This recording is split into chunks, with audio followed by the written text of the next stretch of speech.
Assalamualaikum warahmatullahi wabarakatuh. Alhamdulillahi wahdah, wassalatu wassalamu ala man la nabiyya ba'dah, wa ala alihi wa sahbihi wa man ihtada bihudahu ila yaumil qiyamah, amma ba'du. Kaum muslimin yang dirahmati Allah subhanahu wa ta'ala, terkadang mungkin terbesit di benak kita sebuah pertanyaan yang mengatakan, mengapa Allah subhanahu wa ta'ala tidak menciptakan seluruh manusia dalam keadaan sebagai seorang muslim?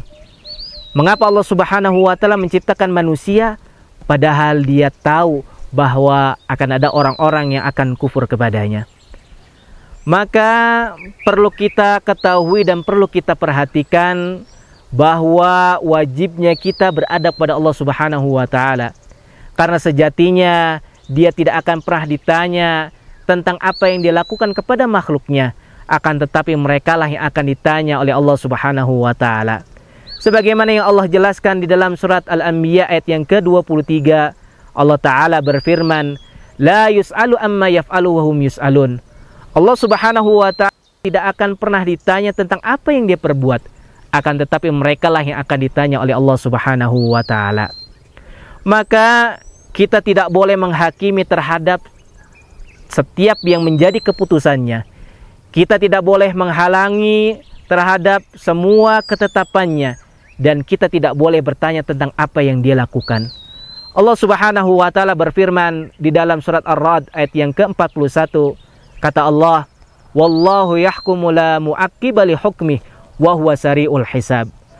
Allah subhanahu wa ta'ala dialah yang telah menetapkan hukum sesuai dengan ketetapannya, dan tidak ada yang dapat menolak ketetapannya, dan dia maha cepat perhitungannya.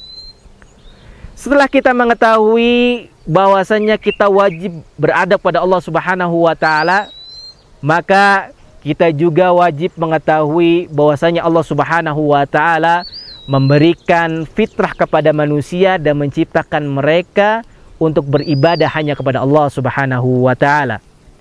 Allah subhanahu wa ta'ala berfirman di dalam surat Ar-Rum ayat yang ke-30, kata Allah, Fa'akim wajhaka lid-dini hanifa fitratallahi allati fataran nasa 'alaiha la tabdila li khalqillah.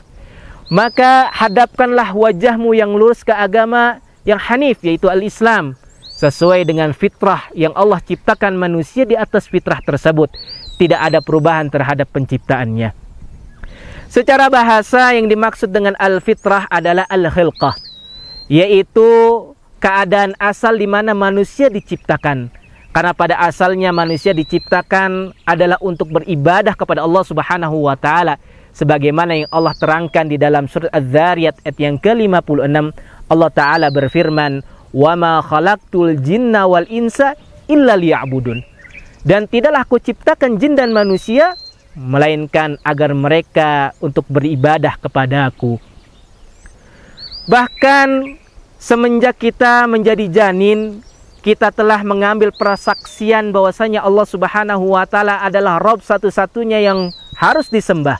Sebagaimana yang Allah jelaskan di dalam surat Al-A'raf ayat yang ke-172, kata Allah ta'ala, Wa idh akhadha rabbuka min bani adama min zuhurihim dzurriyyatahum wa ashhaduhum ala anfusihim alastu birabbikum qalu bala syahidna.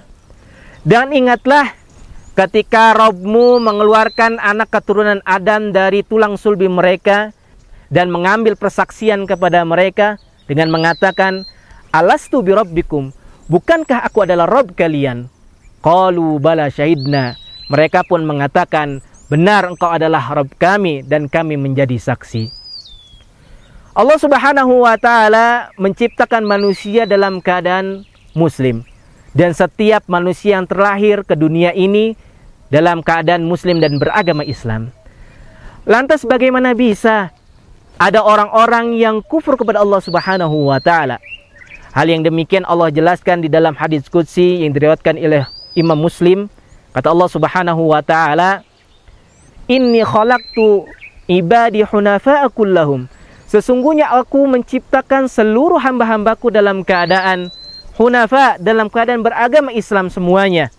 Wa innahum atathumus syayatin fajtalathum an dinihim. akan tetapi datang kepada mereka setan-setan yang memalingkan mereka dari agama mereka.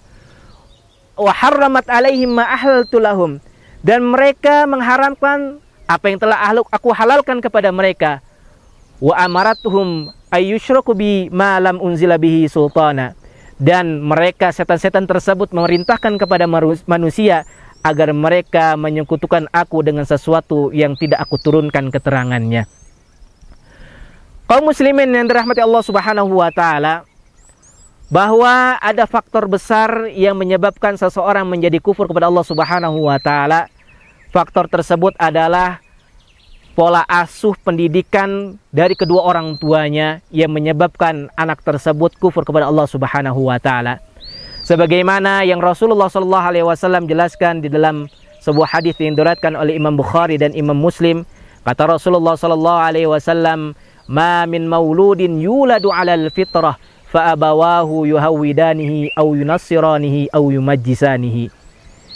Setiap anak cucu Adam yang dilahirkan pasti dalam keadaan fitrah. Maka bapak-bapak mereka lah, kedua orang tua mereka lah yang menyebabkan mereka menjadi Yahudi, menjadi Nasrani atau Majusi. Tentu kedua orang tua yang berkeyakinan Yahudi, Nasrani atau Majusi atau agama yang lain, pasti mereka menginginkan buah hati mereka mengikuti sesuai dengan keyakinan mereka. Bahkan yang lebih parahnya, ada di sana orang tua yang sejatinya dia beragama Islam, namun dapat menyebabkan anaknya berpaling dari fitrah Allah Subhanahu wa taala, menyebabkan buah hatinya, menyebabkan putra-putri mereka kufur kepada Allah Subhanahu wa taala, atau bahkan menyebabkan mereka beragama Yahudi, Nasrani dan Majusi, atau minimal berkarakter seperti karakter mereka. Hal yang demikian disebabkan karena lemahnya iman kedua orang tua. Dia tidak memperhatikan keislaman putra-putrinya, apalagi keislaman dirinya. Mereka hanya menyekolahkan anak mereka, putra-putri mereka ke lembaga, ke sekolah yang cita-cita tertingginya hanyalah agar mereka sukses di duniawi saja, tanpa menjadikan mereka menjadi anak-anak yang saleh dan salehah yang bertakwa kepada Allah Subhanahu wa taala. Padahal Allah Subhanahu wa taala perintahkan di dalam Al-Qur'an, dalam surat At-Tahrim ayat yang ke-6, Allah perintahkan kepada seluruh orang tua agar mereka menjaga diri mereka dan keluarga mereka dari api neraka. Allah Subhanahu wa taala berfirman, "Ya ayyuhalladzina amanu qu anfusakum wa ahlikum nara." Wahai orang-orang yang beriman, jagalah diri-diri kalian dan keluarga kalian dari api neraka. Mudah-mudahan kita berdoa kepada Allah Subhanahu wa taala agar Allah Subhanahu wa taala meneguhkan keimanan kita, menetapkan kita sebagai orang-orang yang bertauhid kepadanya, dan menjadikan anak cucu kita sebagai generasi yang bertakwa kepada Allah Subhanahu wa taala, sebagai generasi yang ingat kepada Tuhannya, yang mereka hanya menyembah kepada Allah Subhanahu wa taala. Wa sallallahu ala nabiyyina Muhammadin wa ala alihi wa barak wasallam. Wa akhir da'wana anil hamdulillahi rabbil alamin. Wassalamu alaikum warahmatullahi wabarakatuh.